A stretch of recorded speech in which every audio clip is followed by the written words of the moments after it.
귀한 찬양 감사합니다. 이 시간 함께 나누실 말씀 사무엘하 12장 1절에서 15절까지 말씀입니다.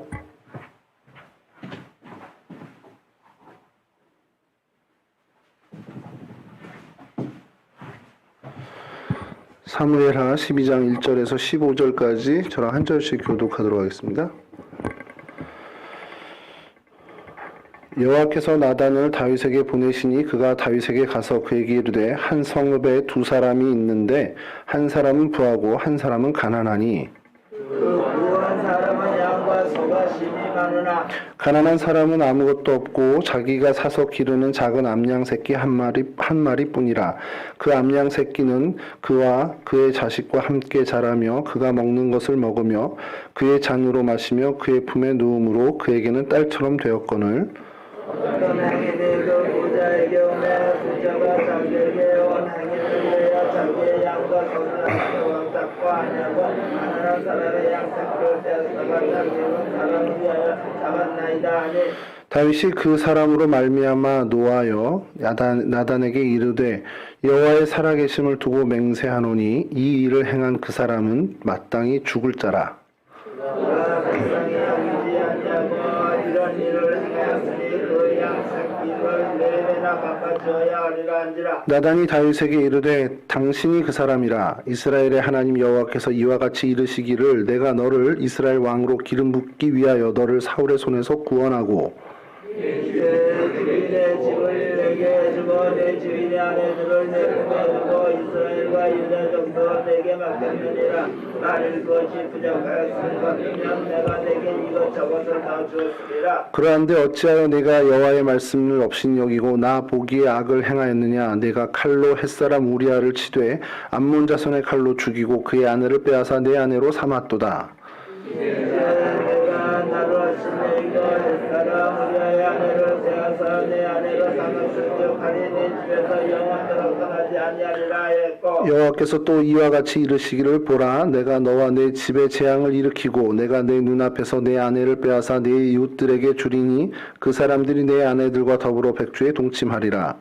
너는 그를 행하였으나 나는 온 이스라엘 앞에서 백주의 일을 행하리라 하셨나이다 하니 다윗이 나단에게 이르되 내가 여호와께 죄를 범하였노라 하매 나단이 다윗에게 말하되 여호와께서 당신의 죄를 사하셨나니 당신이 죽지 아니하려니와 유명한 자와 여호와의 원수가 그의 불량을 거리는 것이었는데 당신이 낳은 아이가 반드시 죽으리라 하고 함께 하시죠. 나단이 자기 집으로 돌아가니라. 우리아의 아내가 다윗에게 낳은 아이를 여호와께서 치심에 심히 앓는지라.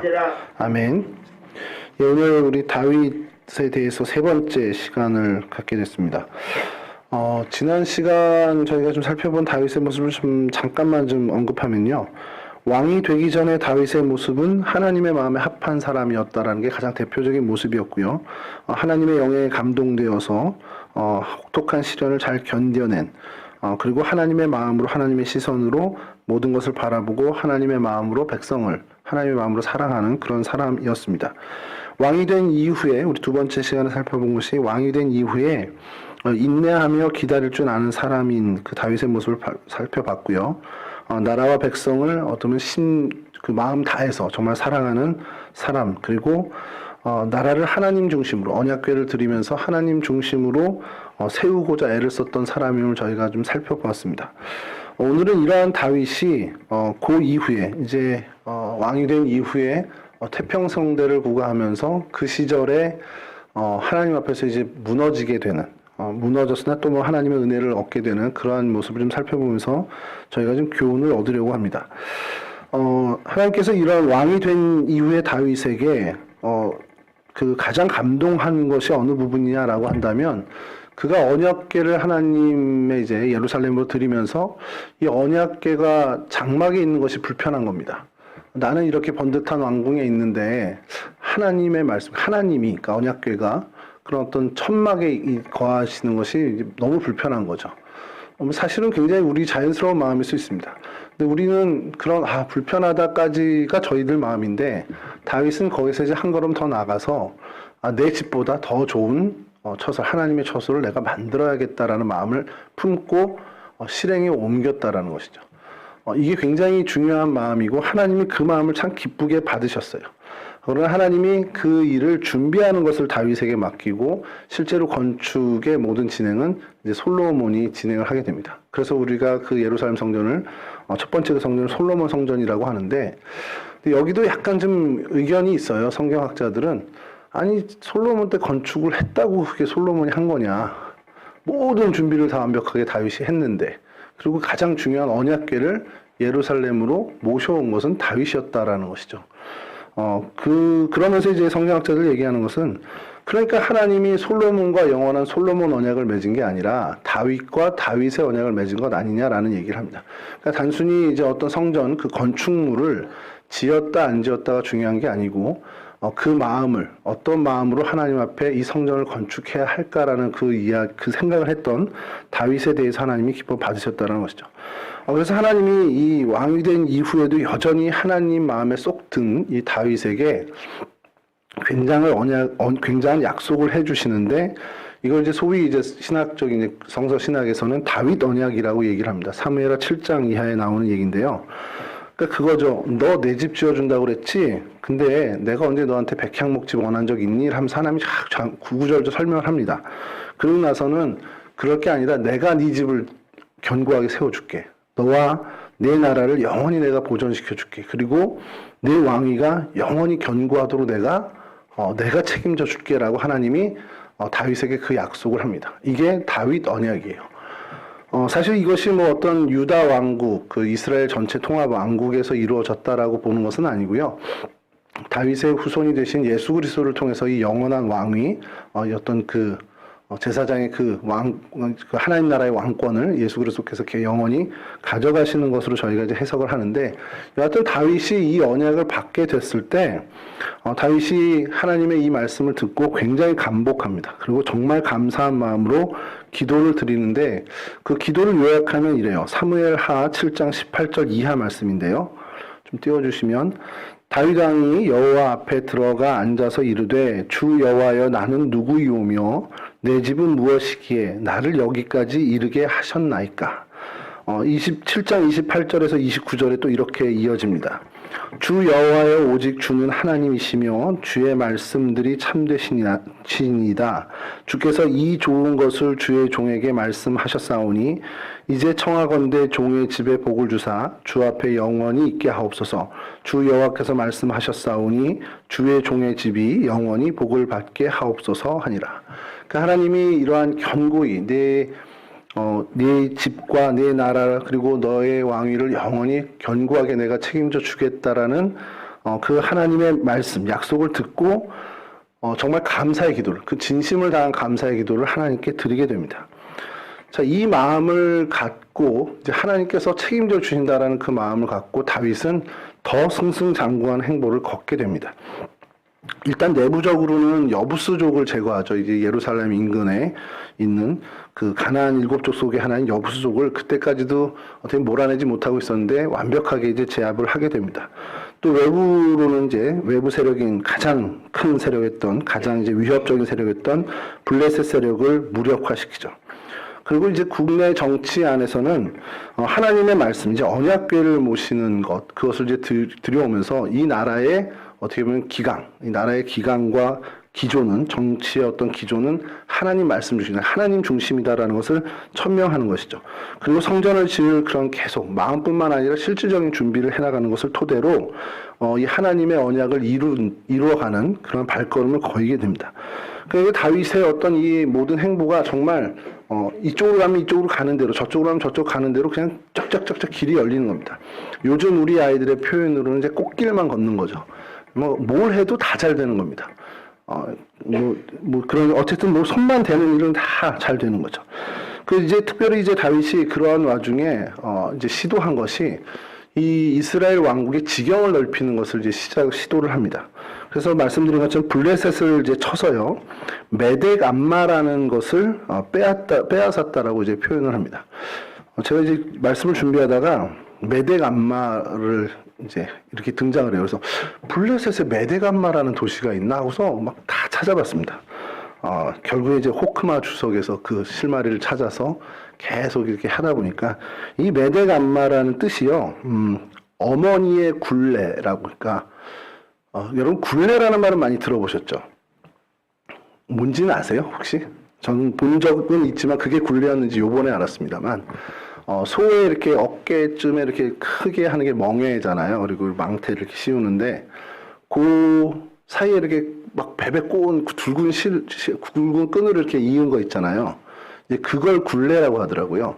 근데 이제 굴레가 그것을 이제 보통 명사로 그것을 지칭하는 것도 있지만 상당히 의미적으로 이렇게 뭐 책임지는 실타래 같이 정말 엉겨 있는 그런 책임, 이런 걸 이제 굴레라고 하는데, 그 엮여 있는 겁니다. 어떻게 끊을 수 없는, 좀 이어져서 어떻게 분리할 수 없는 그런 어떤 엮여 있는 걸 굴레라고 하는데, 어머니와 엮여 있다라는 뜻입니다. 그러니까 이제 어머니의 굴레라는 뜻을 갖고 있는 이 메덱암마. 그 메덱이 굴레고 암마가 엄마라는 뜻입니다. 우리랑 좀 발음 비슷한데요.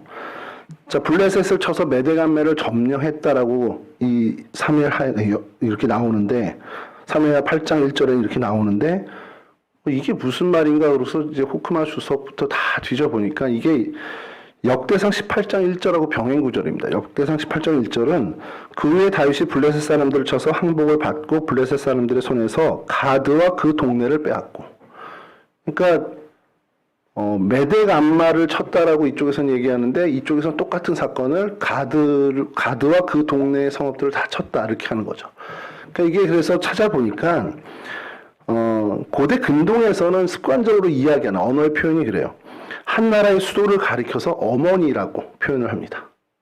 그리고 그 주변의 이제 성읍들을, 이제 소도시들이죠. 그것을 딸들이라고 기록을 하는데, 그럼 성경에도 이런 표현이 좀 있어야 되지 않겠냐 하고서 뒤져봤습니다.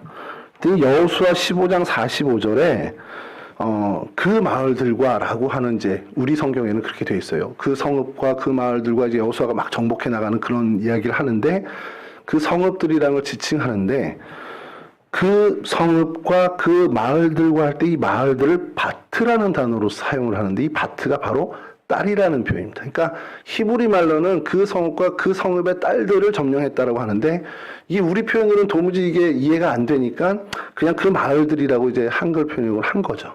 뭐 이제 다른 나라 성경 언어도 그렇게 이제 그 나라 문화에 바꿔 이야기했지만, 고대 근동의 언어적인 습관은 어머니 성을 치고 그리고 그 딸들의 성들을 쳤다라고 표현을 한다라는 겁니다.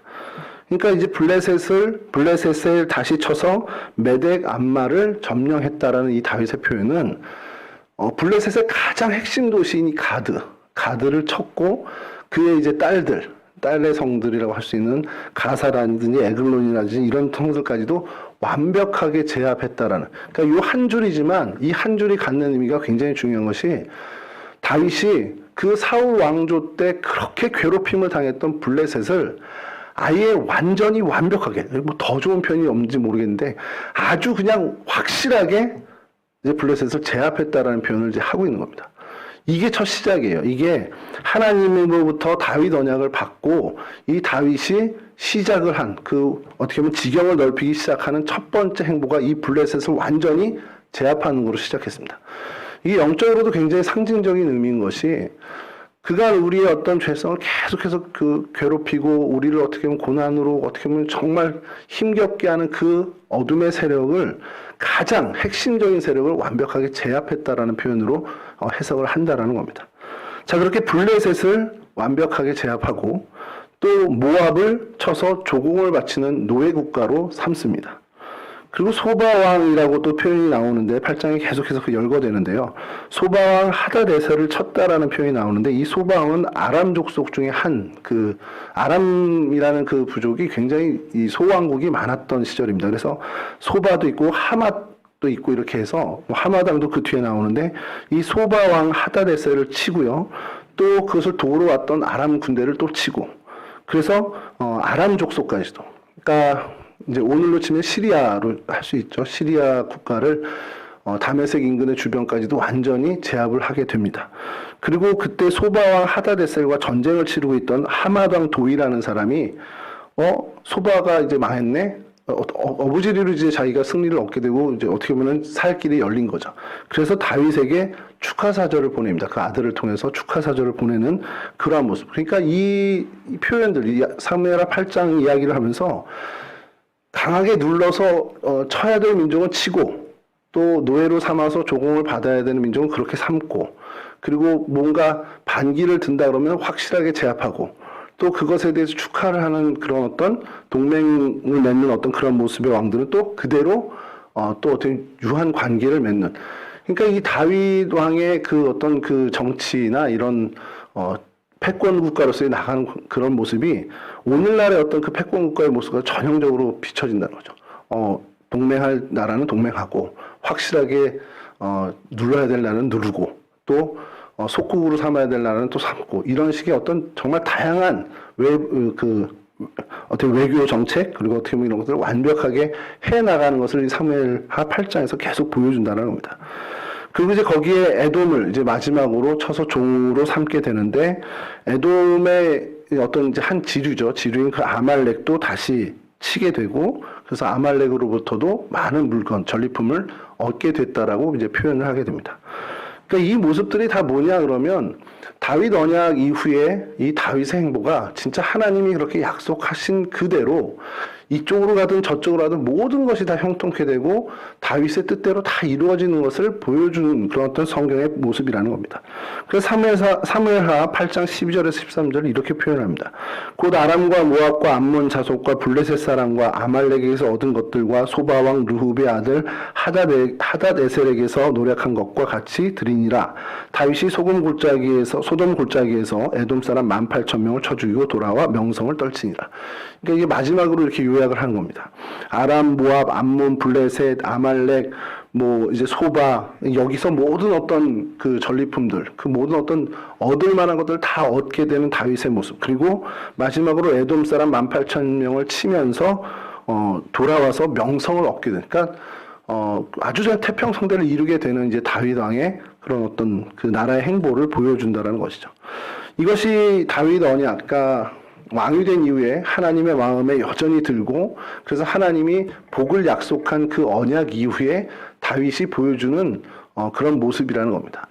그리고 그 뒤에 이게 어떤 외부적인 어떤 모습이라면 내부적으로 또 다윗이 좀 특이한 일을 하는 것이 어디를 가든지 이렇게 형통하게 된 이가 내부적으로는 좀 상식지에 안 맞는 일을 시작하는 게 그게 바로 요나단의 아들 무비보셋을 찾아서 무비보셋에게 사울의 어떤 무너졌던 모든 재산, 그러니까 이건 다시 지위를 복원시켜 주는 거나 마찬가지입니다. 그 왕자로서의 어떤 그런 모습을 가지고 있었던 것을 다시 회복시켜 주는데 사울의 모든 재산을 무비보셋에게 물려주고요.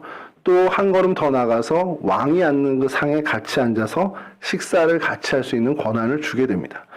이게 사실은 굉장히 엄청난 일입니다. 이게 우리가 볼 때는 요나단과의 약속 때문에 이렇게 호의를 베풀었구나 이렇게 생각을 하는데 여러분들이 좀 쉽게 어떻게 이해를 할까 고민하다가 생각하는 것이 여러분 세조와 단종의 그 사이를 좀 생각해 보시면 됩니다. 이제 세종이 승하하고 아들 문종이 이제 왕위를 얻었는데 병이 좀 깊이 들어서 그렇게 오래 통치를 못합니다. 그래서 어린 단종이 왕이 되죠. 근데 어리다 보니까 누구를 의지하겠습니까? 당연히 작은아버지를 의존하게 되죠. 그러다 보니까 이 수양대군이 많은 어떤 힘을 얻게 되고 또 우리 잘 아는 김종서 장군도 나오긴 하는데 그 힘이 계속 힘의 대결하다 결국에 수양대군이 앞서게 되고 단종을 폐위하면서 영월로 이렇게 뭐라 그러죠? 하여간 유배를 보내잖아요. 그냥 유배를 보내는데 그냥 그걸 놔두면 될 것 같잖아요. 저희 생각에는. 근데 세조가 굳이 나중에 이 단종을 사약을 내려서 죽입니다. 이유는 우린 잘 알죠. 후한을 없애기 위해서죠. 이게 왜냐면 어떻게 보면 적통이거든요. 문종의 아들이고 세종의 손자고 그러다 보니까 그가 어떤 사람들의 옹의를 받아서 왕권을 찬탈하게 된다면 굉장한 명분을 얻기 때문에 아예 그런 가능성 자체를 없애기 위해서 단종을 죽이게 됩니다. 여러분 그 관점에서 이 상황을 좀 본다면 조금 이해가 안 되는 거죠. 무비보셋은 어쨌든 사울 왕조의 적통입니다. 근데 그를 많은 것을 회복시켜 주는 거예요. 어떤 사람들이 우리 뭐 어느 시절이나 마찬가지지만 다윗 왕 시절에도 내부적으로 백성들 중에는 다윗에 대한 어떤 그 안 좋은 마음을 갖고 있는 사람, 그러면 안티 세력이 있었을 거라는 겁니다. 없을 수가 없겠죠. 뭐 베냐민 지파만 해도 그렇게 좋은 감정을 갖고 있지는 않았을 거라는 거예요. 그러니까 전 왕의 사울 왕의 적통을 잇는 이 무비보셋을 계속해서 뭔가 호의를 베풀고 길을 살려주는 것은 사실 어떤 정치적인 이 셈법에서는 맞지 않는 얘기입니다.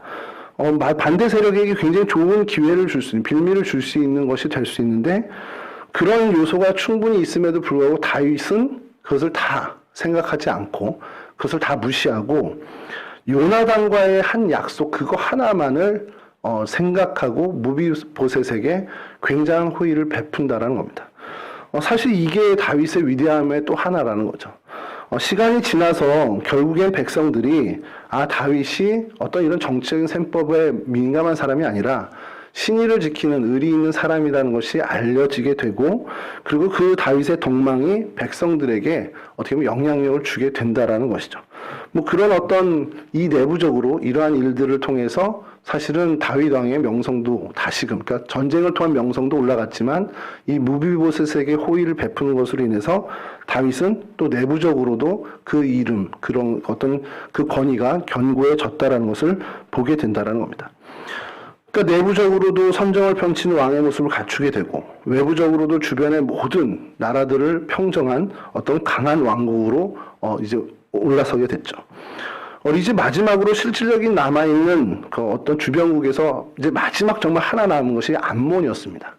그냥 이제 혼자 안 나가도 되고요. 그냥 장군 몇 명 보내서 제압하면 끝날 만한 정말 소소한 민족인 암몬이 하나 남은 그런 상황이 오늘 본문의 배경입니다.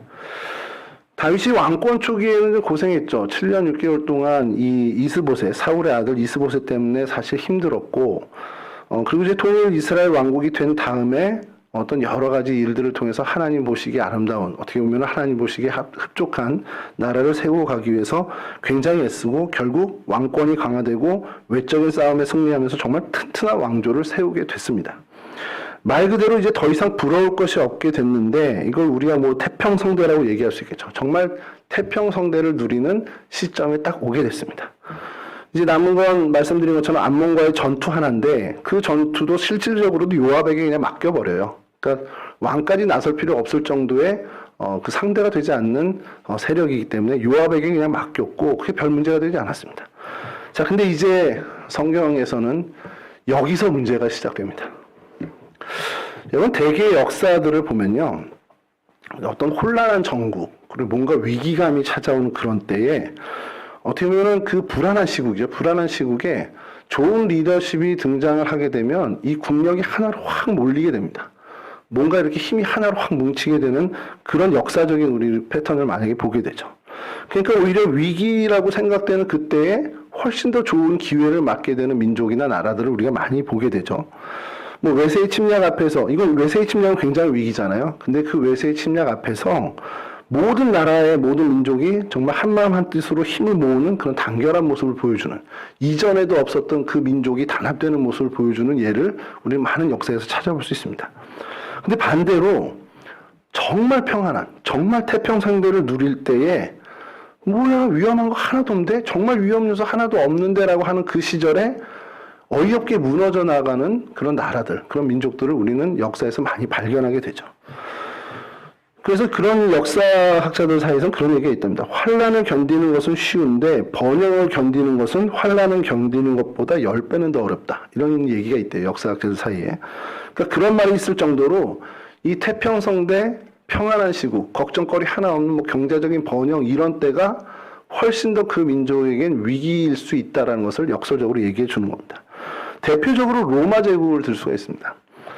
여러분 로마 제국의 그 절정은 뭐 우리가 뭐 징기스칸에서 뭐 몽골 제국이 크다 이렇게 하는데 그거는 사실은 역사학자들은 동의를 안 합니다. 그러니까 가장 이 역사 이래 유사 이래 가장 강한 어떤 패권국을 가졌던 나라는 지금의 미국도 아니고요. 로마 제국을 이야기합니다. 그만큼 정말 모든 것의 정점에 있었던 그 로마 제국. 뭐 하나 걱정거리 하나도 없을 정말 뭐 군사력이면 군사력, 경제력이면 경제력, 문화면 문화 모든 것에서 전혀 독보적으로 앞서 나갔던, 정말 압도적으로 앞서 나갔던 그 제국이 어떻게 무너졌느냐? 외부 세력으로 무너진 것이 아니라는 겁니다. 결정적으로 무너진 건 내부의 문제로 인해서 무너졌는데, 쉽게 얘기해서 내부의 부패로 무너지게 됐다는 것이죠. 왜 내부의 부패가 생겼냐? 안주하고 편안해지니까 거기서부터 시작된 거라는 겁니다.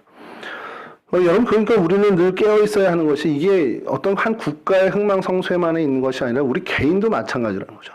우리 개인의 일상생활도, 그리고 우리 신앙적인 생활도 사실 이 원칙이 사실 적용된다라는 것이죠.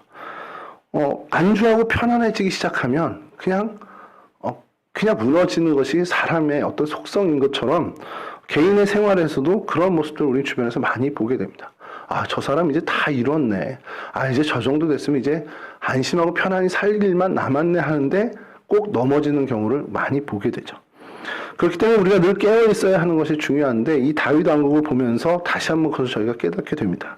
다윗 왕국으로 다시 돌아가서요. 우리가 잘 알듯이 하나님 마음에 합한 자였던 다윗, 그리고 하나님의 그 축복의 언약, 다윗 언약을 받을 만큼 하나님의 사랑을 정말 독보적으로 받았던 그 다윗.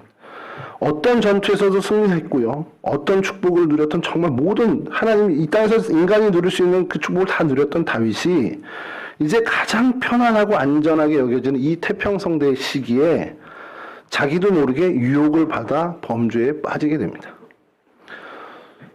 여러분, 인류의 최초의 범죄 뭐죠? 가인이 아벨을 죽인 거 말고요. 그 전에 선악을 알게 하는 나무의 실과를 먹게 된 거죠. 여러분, 그게 어디서 이루어진 범죄입니까? 고난의 연속이야. 너무 힘들어. 더 이상 살기 힘들어. 이런 시절에 얻은 죄가 아니고요.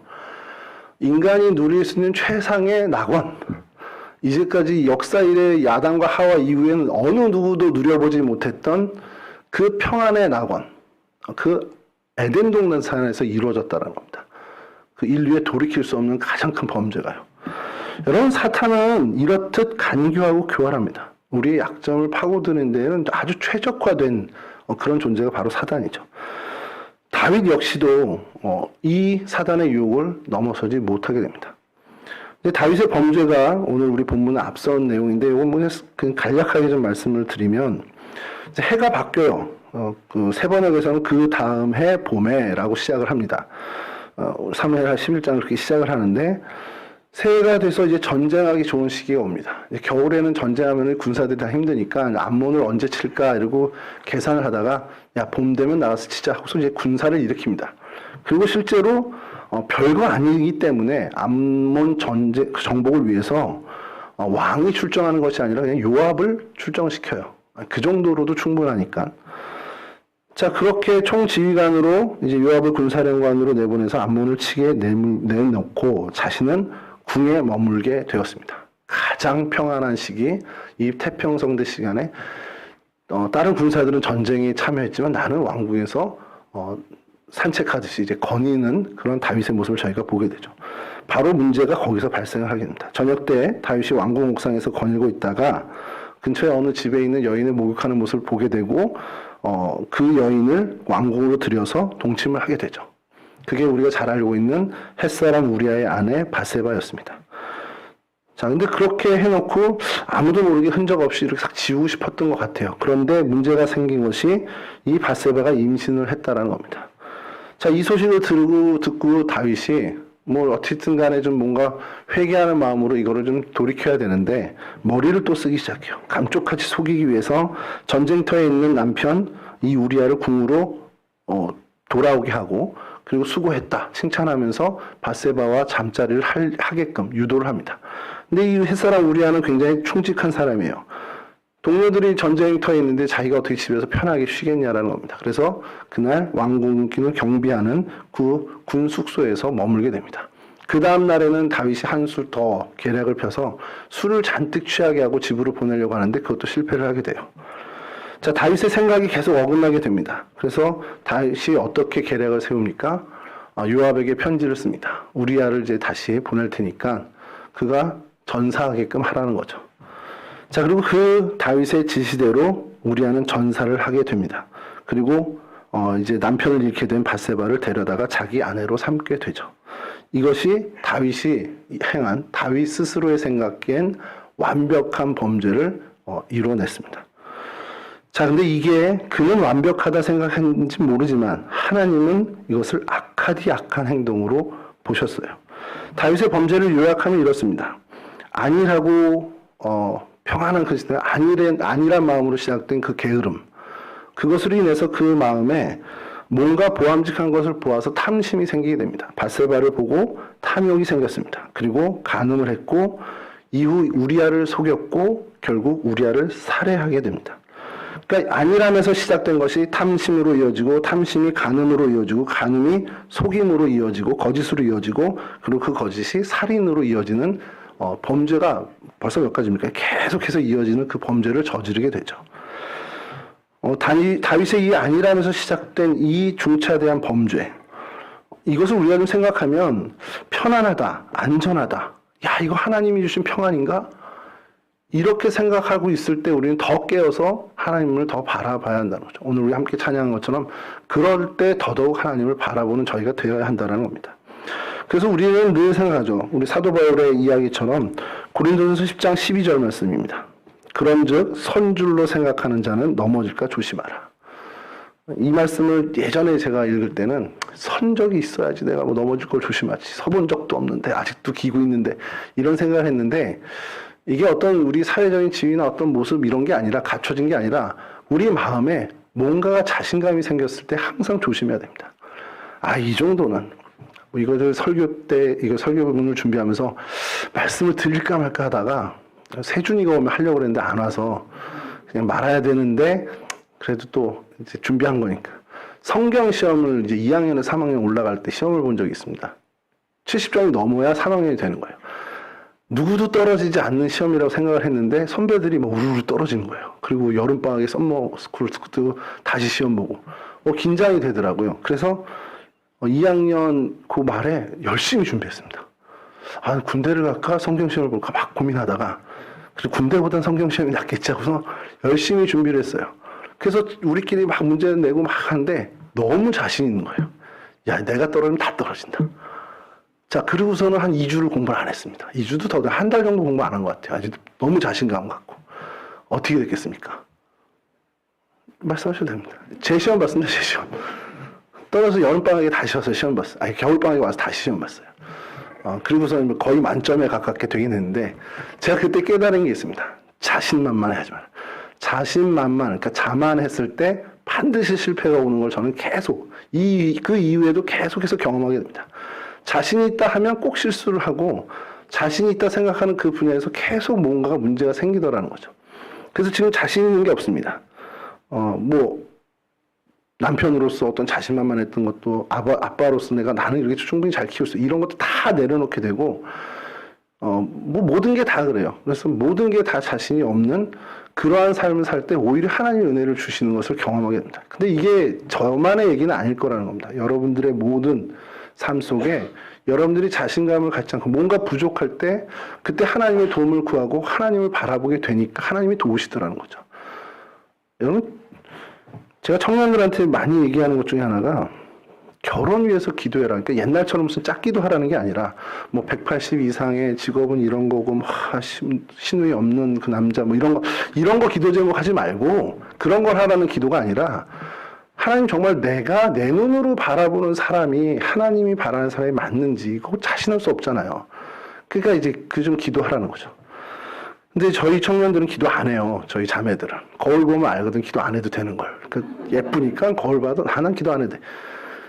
그래도 기도해야 됩니다. 어쨌든 기도하는 부분은 왜 기도를 합니까? 저희가. 겸손해진 분야 그 부분이 자신이 없기 때문에 내 힘으로 할 수 없기 때문에 하나님을 바라보는 거죠. 사실 이 태평성대를 구가하던 이 다윗은 그때 더 하나님을 바라봤어야 되죠.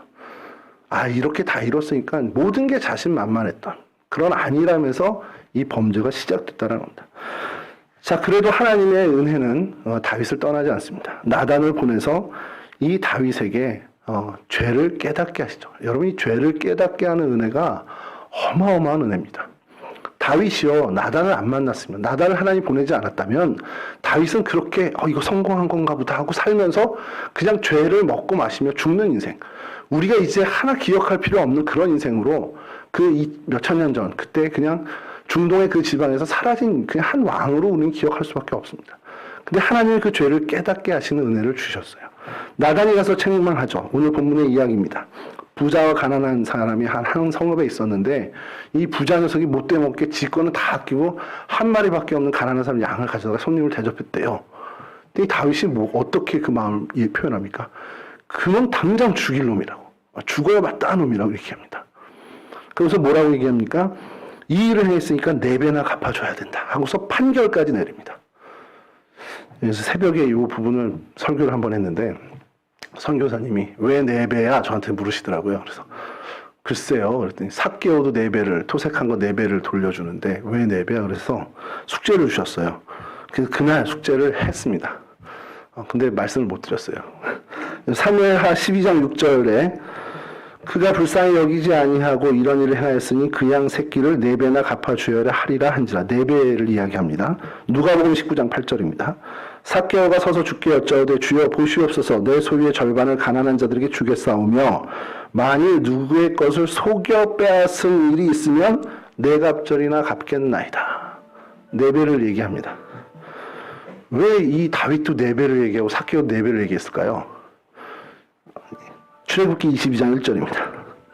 사람이 소나 양을 도둑질하여 잡거나 팔면 그는 소 1마리에 소 5마리로 갚고 양 1마리에 양 4마리로 갚을지니라. 소는 5배, 양은 4배로 갚아야 되는 게 이스라엘의 배상법입니다.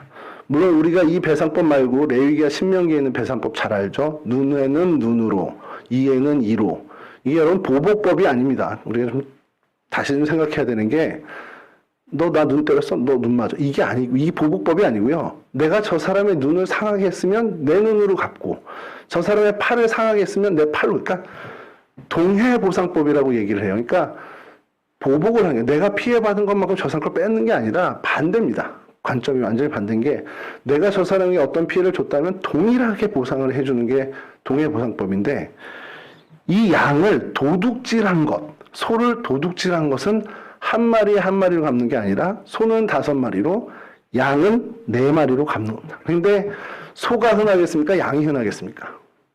양이 흔하죠. 그래서 일반적으로 도둑질한 것, 어떤 속이거나 사기쳐서 피해를 입힌 것에 대해선 일반적으로 4배를 4갑절을 갚는 것이 이스라엘의 배상법이라는 거죠.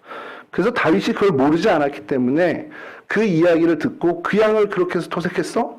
4마리로 갚아야지. 그리고 걔는 죽어야 돼. 이렇게 판결을 하게 된 거예요. 삭개오도 마찬가지고요. 해답이 됐습니까, 선생님?